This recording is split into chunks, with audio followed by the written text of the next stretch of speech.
ሳራ ልትጠረስ ትችላለሽ። ሳራ አንቺ ለፋኖ አረዳሽ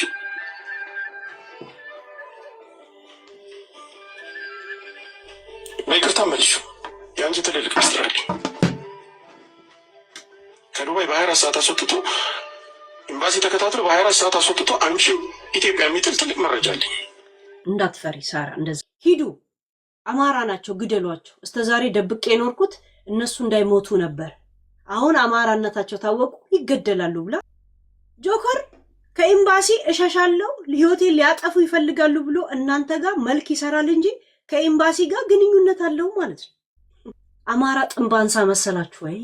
የልጁን እናት ስትለያየው የሱም ማንነት እንዳትናገር የራቁት ቪዲዮ ይዞ እያሰቃያት፣ ይሄ ነው ወንድ።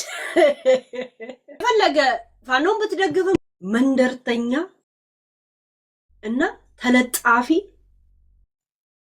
ለመሞጥሞጥ ለመቦጥቦጥ አማራ ላይ እንደተለጠፍክ ያኔ ሞጣን የለጠፍክ ጊዜ ዛሬ ደግሞ ሳራ ዳጣ የኔ እንባ ሞልቶ አካውንትሽ ውስጥ ተትረፍርፎ የለ ያስጠረዝሻለሁ ማለት ወደፊት የሚያዋጡ ሰዎች ስጋት ውስጥ ፍርሃት ውስጥ እንዲሆኑ እያደረግክ ነው። ገብቷል? ያ ማለት አንተ አይደለህም ማለት ነው። ህልም የለህም ማለት ነው። እኛን ሳይሆን እነዛን እንትናን የለሽም ያቺ ሻርክ ጥርስን እነሱን ሄዳ አታልከውም በኋላ እንትናዌ እያሉ የሚጠሩ ከነሷ ጋር አብራት ተግማ። እኔማ ድሮም ነቅቼ ይባል ጋይስ። የፈለገ ፋኖን ብትደግፍም ባትደግፍም ይሄ ራስ ፍላጎት ነው። አንድ ራሴን እሰዋለሁ ለዚህ ቡድን የሚል ሰው ወይ ለዚህ ተቋም ወይ ለዚህ ስብስብ የሚል ሰው ብር የሚያዋጡ ወይንም ደግሞ በገባቸው መጠን የሚቆሙትን ሰዎች የኛ አባል ነበር ካሳልፈን እንሰጣለን የሚል አላማ አለ፣ አባል አለ። ሳራን አሳልፎ ሲሰጣት ሌላ ሰው ማን ነው የሚያዋጣው? እንደዚህ አይነት ነገር ውስጥ መግባት የሚፈልጋለ? ይሄ ነው ታዲያ ወንድ? ይሄ ነው ወንድ? ገብታችኋል? እንኳን በትግል ውስጥ አይደለም ኢንሳይደሮችን እንኳን እኔ አሳልፌ አልሰጥም። ፖለቲካ ያልሆኑት እንኳን ፖለቲከኞችን አይደለም። ፖለቲከኛ ደግሞ ከዚህ የበለጠ ልቡ ሰፊ ጽኑ እስከሚጠፋ ድረስ በዝምታ ጸጥ እንዳለ አላማውን ይዞ የሚሞት ግን አላማው የቀሩት የሚቀጥል ነው። እኛ ትግልን እንደዛ ነው የምናውቀው። መንደርተኛ እና ተለጣፊ ለመሞጥሞጥ ለመቦጥቦጥ አማራ ላይ እንደተለጠፍክ ያኔ ሞጣን የለጠፍክ ጊዜ ዛሬ ደግሞ ሳራ ዳጣ መረጃው አለኝ ስትረጂ የነበረው ለኤምባሲ ሰጥቼ አስጠርዝሻለሁ ስትላት በቃ አየ በቃ ሳራ ልትጠረስ ትችላለሽ። ጌም ኦቨር።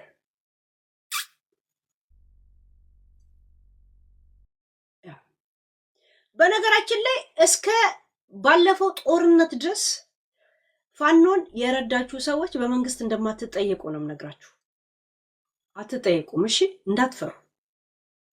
ይሄ የደብረ ጽዮንና የዶክተር አብይ ጦርነት ድረስ ያኔ ሰፖርት ያደረጋችሁ አትጠየቁ። ምክንያቱም እንደ ሀገር በዛ ጉዳይ ላይ በመቆም የመንግስትን ጥሪ ተቀብላችሁ ነው እዛ ጋር የተገኛችሁት። እሺ ያ እንዳትፈሪ ሳራ። እንደዛም ከሆነ ሞጣ ይሄን ነገርማ በጣም ሊገባ ይገባል። ገብቶሃል? እርግጠኛ ነኝ። ይሄን ነገር በጣም አብራራው። እሺ ሞጣ ሳራን አስጠርዝሻለሁ ለኤምባሲ ሰጥቼ ማለት ጆከር ከኤምባሲ እሸሻለሁ ህይወቴን ሊያጠፉ ይፈልጋሉ ብሎ እናንተ ጋር መልክ ይሰራል እንጂ ከኤምባሲ ጋር ግንኙነት አለው ማለት ነው። አንድ ሁለት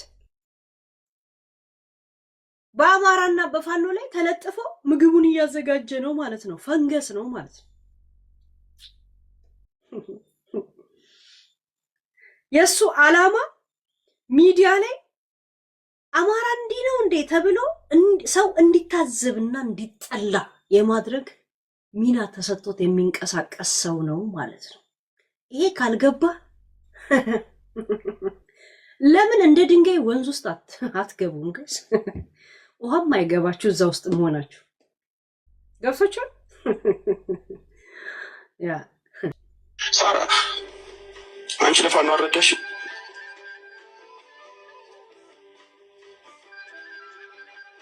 በይቅርታ መልሽ። የአንቺ ትልልቅ ሚስጥር አለኝ ከዱባይ። አያችሁ፣ አንቺ ለፋኖ አልረዳሽም ወይ? ትልልቅ ሚስጥር አለ ከዱባይ የሚያስጠርስ እያንዳንዱ ደረሰኝ እጄ ላይ አለ። ለኤምባሲ ሰጥቼ አስጠርዝሻለሁ ነው የሚላት። እሺ እንግዲህ ጎረቤት ሲታማ ለራስ ስትል ስማ ነው ነገር። እንግዲህ ለፋኖም ሆነ ለአማራ ለተፈናቀሉ ወገኖቻችን ስትረዱ ደረሰኝ የሆነ ሰው ጋር ምስክር ይኖራል።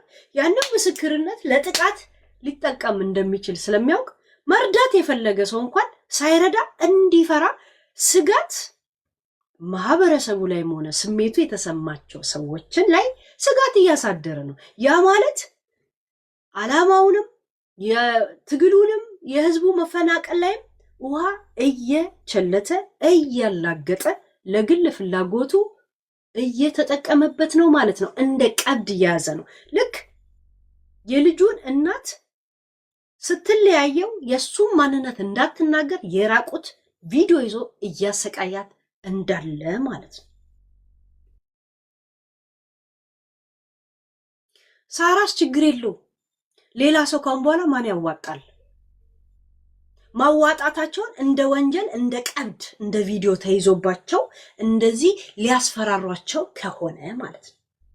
የእውነት ፋኖ ቢሆን የእውነት የአማራ መቁሰል፣ መድማት፣ መንገላታት፣ መፈናቀል ቢያመው ኖሮ እሱ ራሱን ለመጣበት ነገር ራሱ ይሰዋል እንጂ እንዴት ይሄን ማህበረሰብ ያጋፍጣል? እኔን ከነካችሁን ያጋፍጣችኋለሁ። ያ ማለት ብዙ ሰው ብር ማዋጣት ይፈራል ማለት ነው። ይፈራል፣ አሁን ይፈራል። እዛ ሴት የዛ የዓላማ የትግል አባል ሳትሆን ስትቀር ብቻ ነው እንደዚህ አይነት እኔ ካልኖርኩኝ ካልበላው ጭሬ ልበት ነው በሬ አህያ እኔ ከሞትኩ ሰርዶ አይብቀል አይነት እንትን ማለት ነው። ጉራ ሲጨለው ይላል ጆሮ ከፍተ ስማ፣ አለበለዚያ ቂጥን ክፈት። ምን አገባን እኛ ግን መግባት አይደለም እንኳን እንደዚህ አይነት ዓለም አብስትራክት ስዕል እናነባለን፣ ሲኒ እናነባለን። እጣ ፈንታን ከሲኒ ላይ እንደዚህ አይተን ራጂ እናነብላለን። አባ ያ ሞጣ እቺን ቪዲዮ ለቤተሰቦች ንገራቸው። ቤተሰብ ስለ ለአንተ ለቲክቶክ ፎሎዎች አስረዳቸው። አንተ ፖለቲካ ውስጥ አሁን ስላለ ፍየሌ ወይም ደግሞ ዘገየ ገብረ ጻድቅ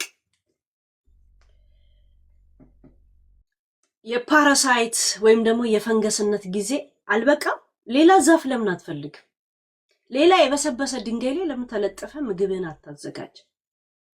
እንኳን ለፋኖ ለጦርነት ለምናምን አይደለም ለተፈናቀሉ ወገን እንኳን ደፍሮውን የሚያዋጣ የለም ወይ በአካል ሄዶ እህል ካልሰጠ በስተቀር።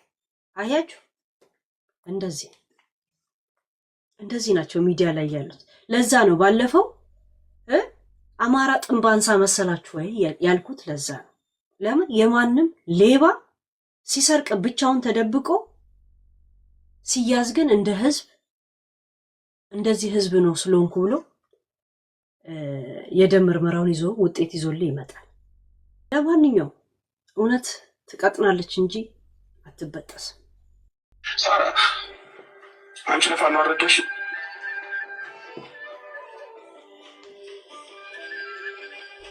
በይቅርታ መልሽ። የአንቺ ትልልቅ ሚስጥር አለኝ ከዱባይ በ24 ሰዓት አስወጥቶ ኤምባሲ ተከታትሎ በ24 ሰዓት አስወጥቶ አንቺ ኢትዮጵያ የሚጥል ትልቅ መረጃ አለኝ ሳራ። የአንቺ ትልልቅ መረጃዎች አለኝ። እሺ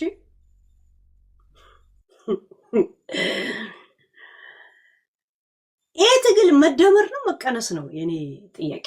መደመር ነው መቀነስ ነው ጋይስ? መደመር ነው መቀነስ? ከሆነ ሰው ጋር ስትጣሉ የምትቀናነሱት ነገርስ ጋይስ ምን ምንድነው መጨረሻ?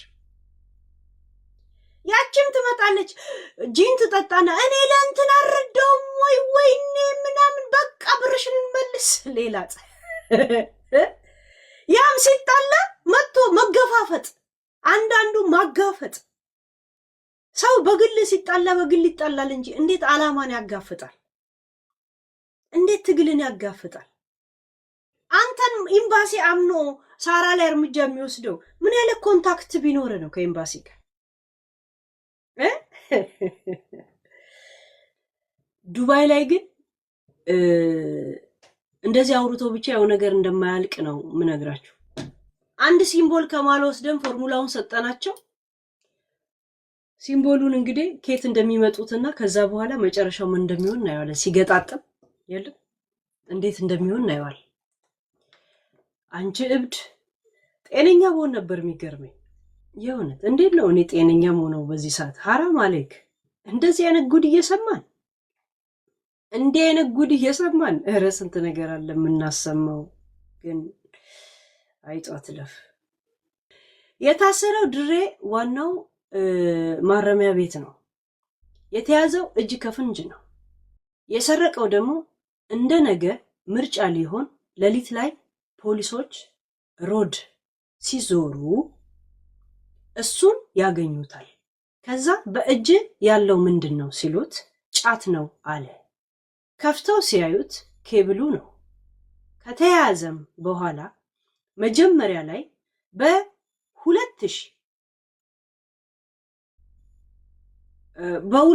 ዋስ ነበር ሊለቀቅ የነበረው። ከዛ ህሊና ተብዬዋ አልከፍልም እዛው ይታረም ስትል እሱም ሳይወጣ ሲቀር እነሱም እዛው በዛው ክሱን አጠናክረው ለ5 ይር አስፈረዱበት። አሁን አብረዋት የተማሩት ለሱ ሲሉ የተሯሯጡለትን ነው። ከሱ ጋር የተማሩት መሰለኝ፣ ከሱ ጋር የተማሩት እየተሯሯጡለት ነው። እሱንም ቢፈረድም ለነሱ ትደውላለች። ሰሞኑን ግን አንቺ ሴራ ሰርተሽ ለፖሊስ ብር ከፍለሽ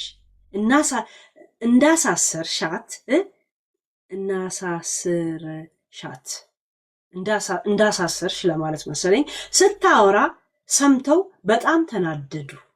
ምክንያቱም ፈረስት ልጁ እጅ ከፈንጅ በህግ አካላቶች ነው የተያዘው። ሰከንድ እንዴት ለፖሊስ ብር ከፍላ ትላለች? የድሬ ፖሊስ ስም ነው ያጠፋችው እና ነገሩን የባስ አከረረችው። ስለሆነ ከዚህ በኋላ እንዲህ አይነት ወሬ ብንሰማ ከዚህ ውስጥ እጃችንን እናነሳለን ብለዋት ይቅርታ አልልም አለቻቸው። ኦኬ ላይቭ ላይ ይቅርታ አልልም አለች። እነዚህ አሁን እየተሯሯጡ ያሉት የለም እንደዚህ ነገር ከሰማን እጃችንን እናነሳለን ሲሏት እና ላይቭ ላይ ሂጂና ፖሊሶቹን ይቅርታ ቤት ሲሏት አልልም አለች። ደግሞ እኮ የሆነ ፋብሪካ ማናጀር ነበር፣ በሱስ ነው እንዲህ የሆነው። በሷም በጣም ይናደድ ነበር። ትንሽ እንኳን ልትረዳው አልቻለችም።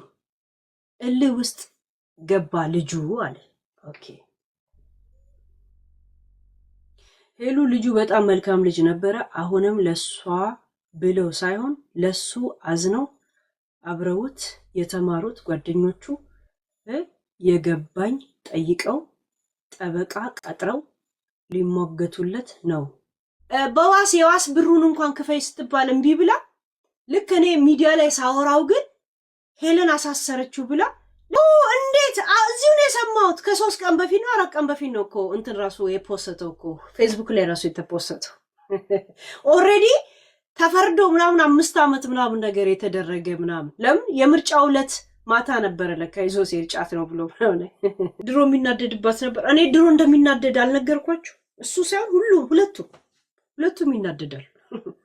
ባለፈውም የሰከረች ጊዜ የቤተሰቦቿን ሙሉ ስሞች እያንዳንዱን ወንድምና አባት ጠርታ እናጥታ ሂዱ አማራ ናቸው ግደሏቸው፣ እስተዛሬ ደብቄ የኖርኩት እነሱ እንዳይሞቱ ነበር፣ አሁን አማራነታቸው ታወቁ ይገደላሉ ብላ እንደዛ ጂን ጠጥታ ሰክራ ስትናገር ነበር።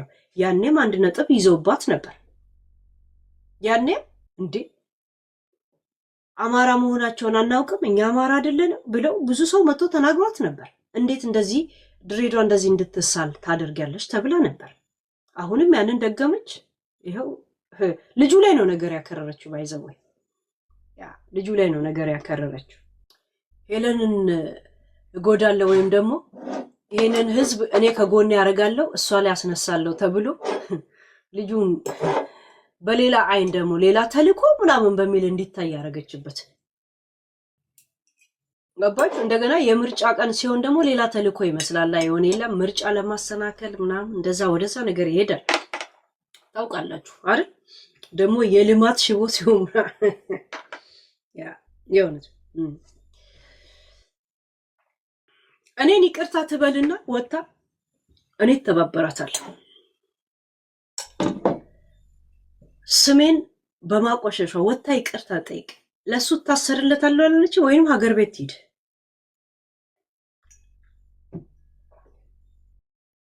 አንድ ሰው ጥፋት ሲያጠፋ ይቅርታ እንደሚባል መጠየቅ እንዳለበት ጅንኑ አስተምሮኝ የለ እኔ ያለ በደል ያለ የተጠየቅኩት ይቅርታ ልባል።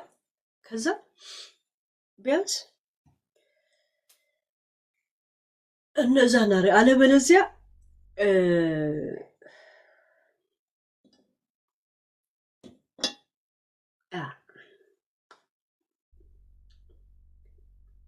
ጉድጓድን አርቃት ቆፍር።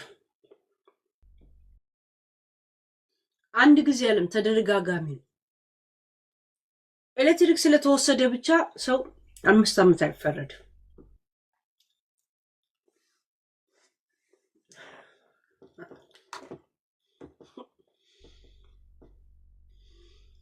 ባለፈው እኔ ያለቀስኩት እንባ ለሷ የዘላለም ቀለበው አይደል? ያንን ቀለብ ታመላልስለት እስር ቤት።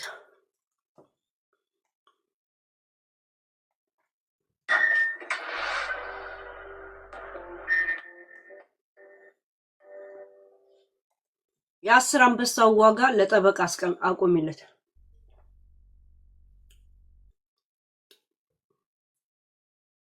የኔ እንባ ሞልቶ አካውንትሽ ውስጥ ተትረፍርፎ የለ ዱይት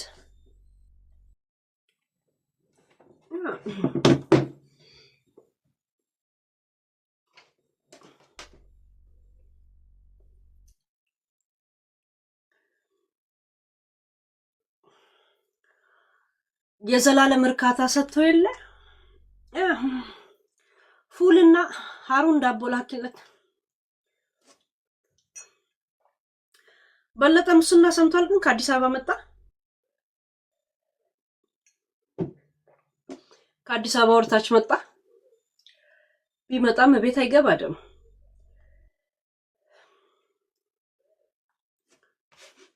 ያ ይሄ ነገሮች ካልቀረ ቢያንስ ነግጅበት፣ ለምኝበት፣ ልምን አርጊበት፣ ጎፈንድ ሰብስቢ። በጣም ብዙ ትልልቅ ሀብታም ሰዎች ታውቂበት የለ